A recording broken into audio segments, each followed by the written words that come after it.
দেখো তোমাদের মাধ্যমিক দুটি পরীক্ষা কিন্তু কমপ্লিট হলো। তো এখন তোমাদের সামনে সব থেকে আরেকটি গুরুত্বপূর্ণ বড় পরীক্ষা ইতিহাস। দেখো মাধ্যমিক ইতিহাসের জন্য তোমাদের কিন্তু 2 নম্বরের প্রশ্ন, গুরুত্বপূর্ণ ভিভিআই ট্রিপল স্টার প্রশ্ন কিন্তু দিয়েছি, তোমরা ডেসক্রিপশন লিঙ্ক থেকে দেখে এসো। তো এই মুহূর্তে তোমাদের কিন্তু তোমাদের সামনে রেখেছি মাধ্যমিক ইতিহাস সাজেশন 2026। আর রয়েছে দেখো লাস্ট মিনিট সাজেশন অধ্যায় ভিত্তিক। দেখো তোমাদের 4 নম্বরের এবং 8 নম্বরের প্রশ্নগুলো আমি তোমাদের সামনে উপস্থাপন করছি। প্রথম অধ্যায় ইতিহাসের ধারণা।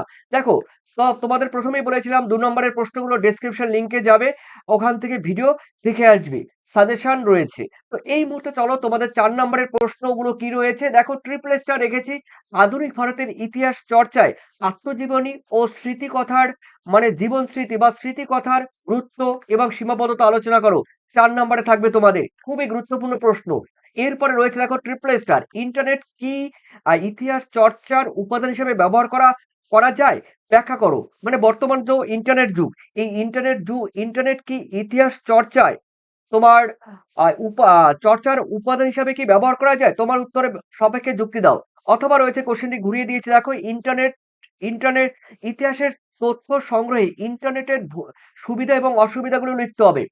তারপরে রয়েছে দেখো তোমাদের আহ থার্ড নম্বরের কোশ্চেনের মধ্যে রয়েছে দেখো আধুনিক ইতিহাস চর্চায় সরকারি নথিপত্রের যেই সীমাবদ্ধতা, সেই সীমাবদ্ধতা কি আছে সেটি লিখতে হবে। ট্রিপল স্টার কিন্তু ইতিহাস চর্চায় আলোকচিত্রের ভূমিকা উল্লেখ করে একবার তোমরা অ্যাটলিস্ট এই কোশ্চেনটি দেখে যেও।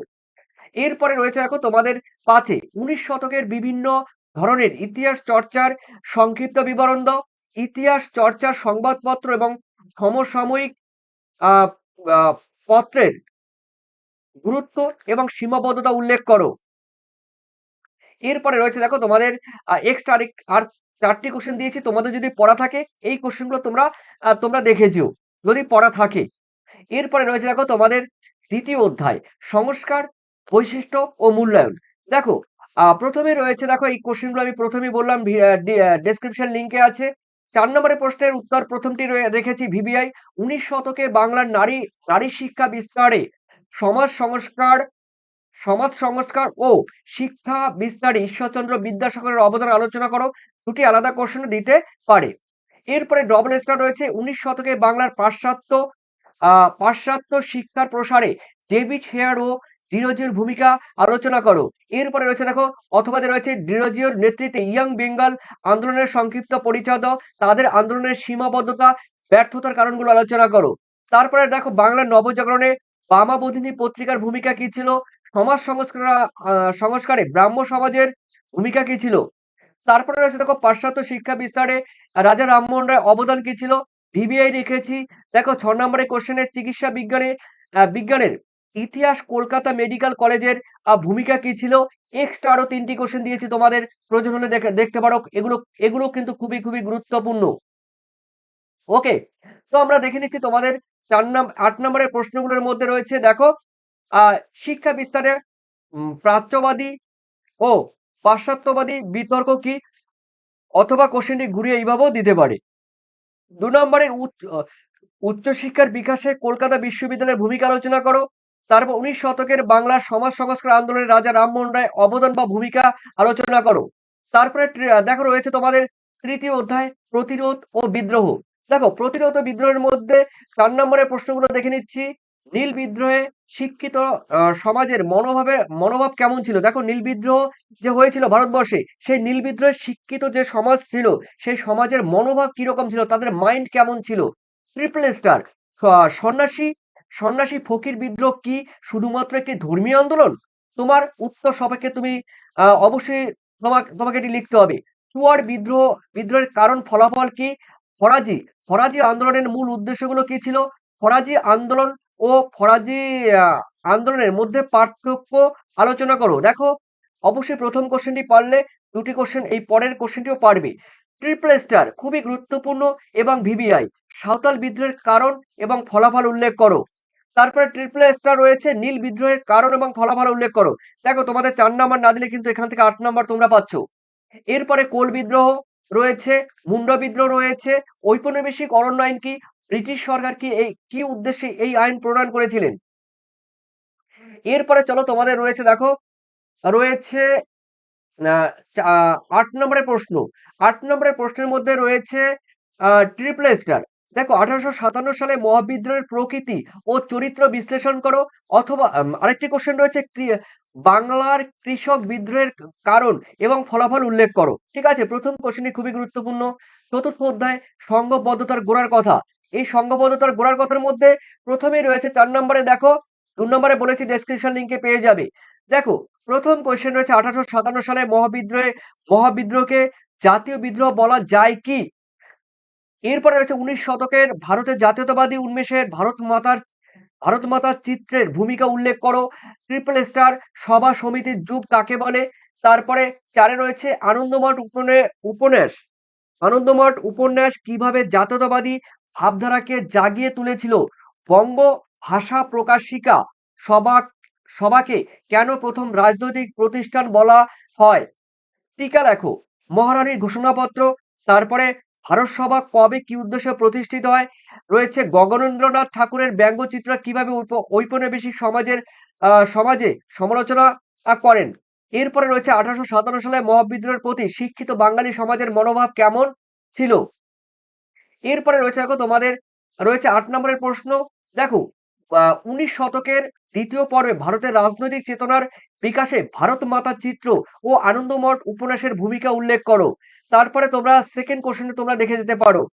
পঞ্চম অধ্যায় বিকল্প চিন্তা ও উদ্যোগ রয়েছে। দেখো তোমাদের 4 নম্বরের প্রশ্নগুলো রয়েছে উপেন্দ্র কিশোর রায়চৌধুরীর ছাপাখানার ইতিহাসে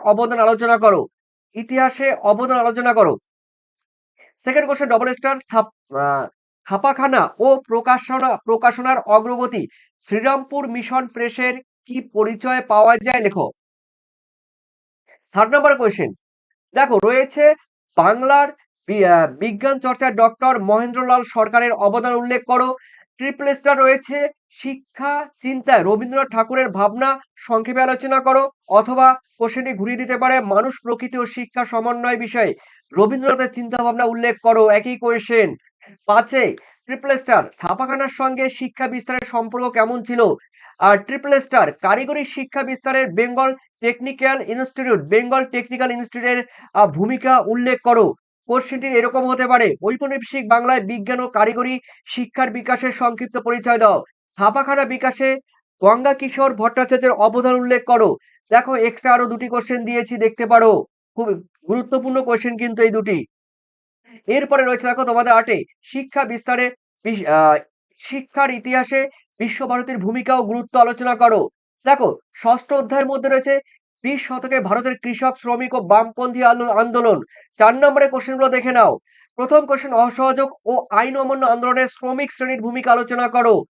দেখো এরকম কিন্তু একটি দেবে বঙ্গভঙ্গ বিরোধী আন্দোলনের শ্রমিক শ্রেণীর ভূমিকা আলোচনা কি? আইন অমান্য আন্দোলনের শ্রমিক শ্রেণীর ভূমিকা আলোচনা করো।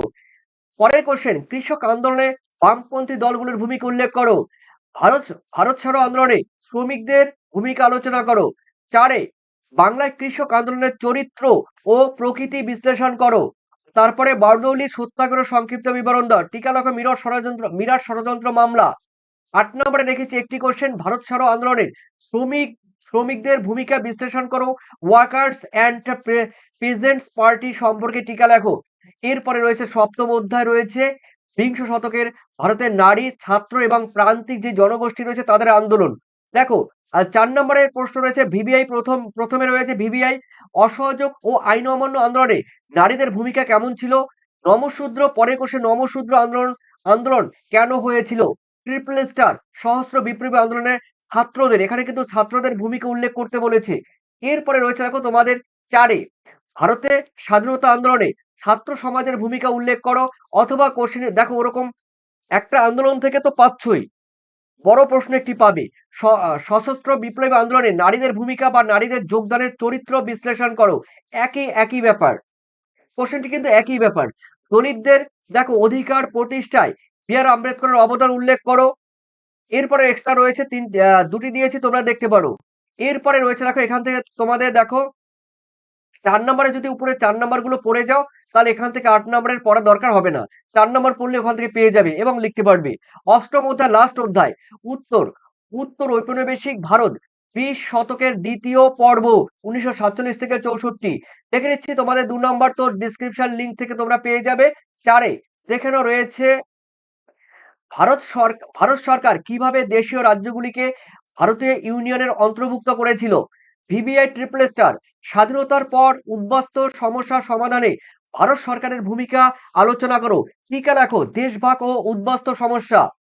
এরপরে রয়েছে দেখো ভারত বিভাজনের পর উদ্বাস্তু কাশ্মীর সমস্যার উপর একটি সংক্ষিপ্ত টিকা লেখো। খুবই গুরুত্বপূর্ণ কিন্তু কোয়েশ্চেন।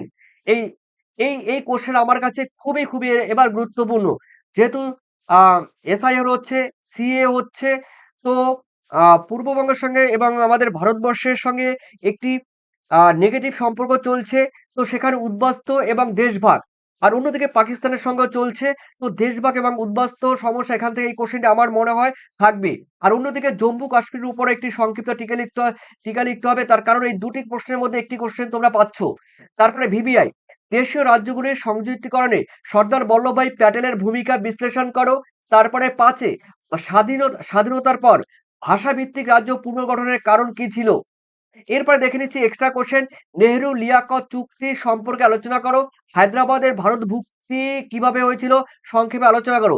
দেখো, অবশ্যই তোমাদের এই কোশ্চেনগুলো থেকে এগুলো পড়লে তোমরা কমন পেয়ে যাবে। আর তোমাদের যদি প্রয়োজন হয়, তোমাদের কিছু বলার থাকে, অবশ্যই তোমরা কিন্তু কমেন্ট সেকশন আমাকে কমেন্ট করে জানাবে।